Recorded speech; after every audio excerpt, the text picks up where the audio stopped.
விண்வெளி சுற்றுலாவை வெகுஜன மக்கள் மத்தியில் பிரபலமாக்க உலகின் பல்வேறு முன்னணி நிறுவனங்கள் தீவிரம் காட்டி வருகின்றன.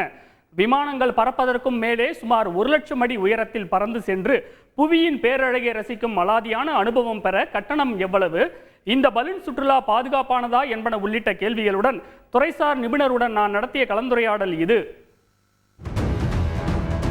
விடுமுறை கால சுற்றுலாவுக்கு ஊட்டி போகலாமா அல்லது கொடைக்கானலா என சிந்தித்த காலம் மாறி தேசம் விட்டு தேசம், கண்டம் விட்டு கண்டம் என உலகத்தின் எந்த மூலைக்கும் சுற்றுலா செல்வது இப்போது சாதாரணமாகிவிட்டது. யூடியூப் டிராவல் வீடியோவை வைத்தே ஆப்பிரிக்கா முதல் அண்டார்டிகா வரை சுற்றி வரும் இளைஞர்கள் விண்வெளியை தவிர மற்ற எல்லா இடங்களுக்கும் சென்று பொழுதுபோக்கி வருகின்றனர். இப்படி பயணத்தையும் தேடலையும் விரும்புபவர்கள் இனி விண்வெளியையும் விட்டு வைக்க வேண்டாம் என பல்வேறு நிறுவனங்கள் ஸ்பேஸ் டூரிசத்தை கையில் எடுத்து பல கோடி முதலீட்டில் ஆய்வுகளை செய்து வருகின்றன. இதில் முன்னணியில் இருக்கும் வேர்ல்ட் வியூ, ஸ்பேஸ் பெர்ஸ்பெக்டிவ், ஜெபால்டோ ஆகிய 3 நிறுவனங்கள் ராட்சத பலூன்கள் மூலம் விண்வெளிக்கு சுற்றுலா அழைத்துச் செல்வதாக கூறி பரபரப்பை கிளப்பியிருக்கின்றன.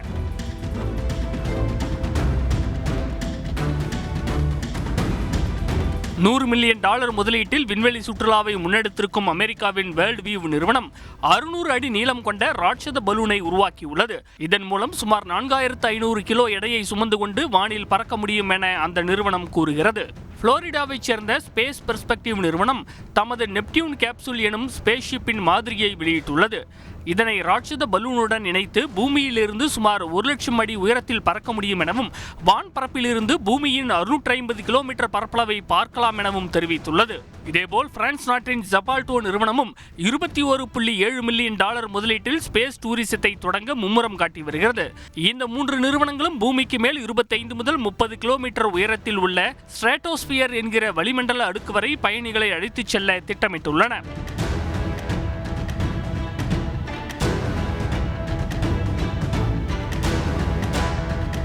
வழக்கமான விண்வெளி பயணத்தை போல் மிக கடினமாக இல்லாமல் கேப்சூலுக்குள் பயணிகள் உணவருந்த டைனிங் வசதி, ஓய்வறை, வைஃபை போன்ற வசதிகள் கிடைக்கும் என இந்த நிறுவனங்கள் தெரிவித்துள்ளன. இந்த கேப்சூலில் பறந்தபடி 360 டிகிரி கோணத்தில் பூமியின் அழகை காண முடியும் எனவும் வான்பரப்பிலிருந்து சீன பெருஞ்சுவர், அமேசான் காடுகள், வட துருவத்தில் ஏற்படும் அரோரா போன்ற உலக பேரதிசயங்களை பார்த்து மகிழலாம் எனவும் கூறுகின்றனர்.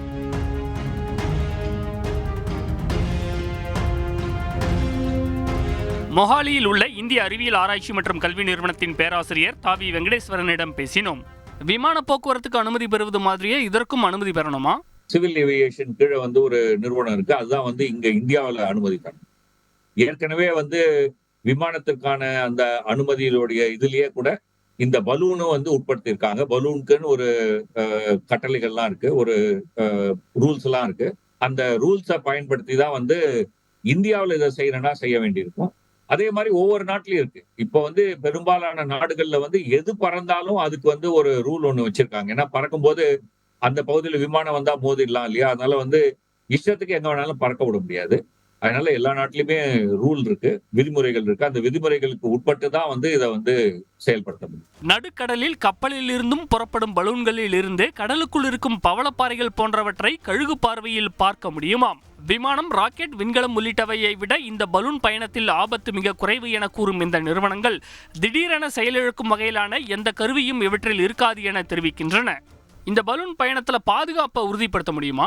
ஒரு ஊர்ல இருந்து இன்னொரு ஊருக்கு போறதுக்கான பலூன் போக்குவரத்து எல்லாம் கூட ஒரு காலத்துல இருந்தது.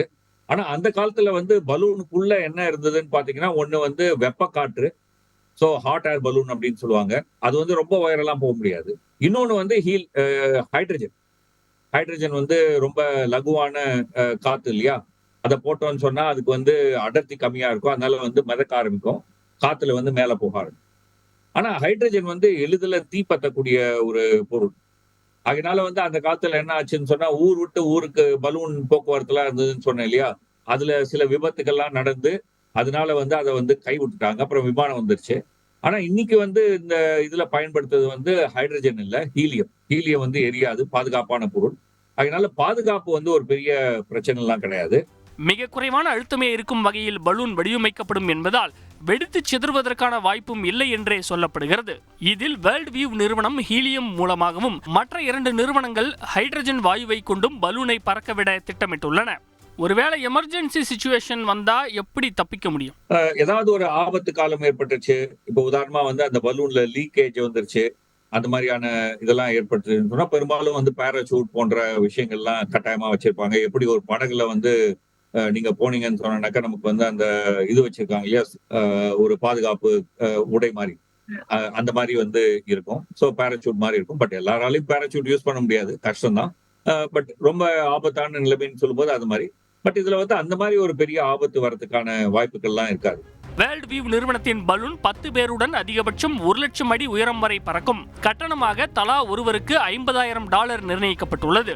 இதேபோல் அதிகபட்சம் 9 பேர் செல்லக்கூடிய ஸ்பேஸ் பெர்ஸ்பெக்டிவ் பலூனில் பயணிக்க $1,25,000 கட்டணமாக அறிவிக்கப்பட்டுள்ளது. 8 பேர் செல்லும் வகையில் சுமார் 82,000 அடி உயரம் வரை பறக்கக்கூடிய தங்களது பலூனில் பயணம் செய்ய ஜெபால்டோ நிறுவனம் $1,84,000 வசூலிக்க முடிவு செய்துள்ளது. இதனுடைய கட்டணங்கள் ரொம்பவே அதிகமா இருக்கு. வணிக ரீதியான சுற்றுலாவா இது சாத்தியமாகுமா? இது எல்லாமே வந்து பெருமளவு பணம் படைத்தவர்களை வச்சுதான். உங்களுக்கு 6 பேர் தான் போனோம். ஒரு ஆண்டுல வந்து நீங்க பாத்தீங்கன்னா ஒரு 100 பேர் 200 பேர் தான் வந்து பயணம் செய்யணும். சோ உலகம் முழுக்க ஒரு 200 பேர் 500 பேர் ஆண்டு முழுக்க கண்டுபிடிக்கிறது என்பது, இந்த அளவு காசு கொடுத்து கண்டுபிடிக்கிறது என்பது ஒரு சிக்கல் இல்லை என்ற கருத்துலதான் இந்த மாதிரியான விஷயங்களை வந்து ஈடுபடுறாங்க. சோ அதனால இது வந்து காஸ்ட் அதிகமா இருக்குன்னு சொன்னா இது வந்து உங்களுக்கும் எனக்குமான ஒரு விஷயம் இல்ல. இது வந்து பெரும் பணக்காரர்களுக்கான ஒரு விஷயம். இதுவரை விண்வெளி சுற்றுலாவுக்கான வேர்ல்ட் வியூ நிறுவனத்தின் 1250 டிக்கெட்டுகளும் ஸ்பேஸ் பெர்ஸ்பெக்டிவ் நிறுவனத்தின் 1800 டிக்கெட்டுகளும் விற்று தீர்ந்திருப்பதாக தெரிவிக்கப்பட்டுள்ளது. செய்திகளை உடனுக்குடன் தெரிந்து கொள்ள உடனே சப்ஸ்கிரைப் பண்ணுங்க.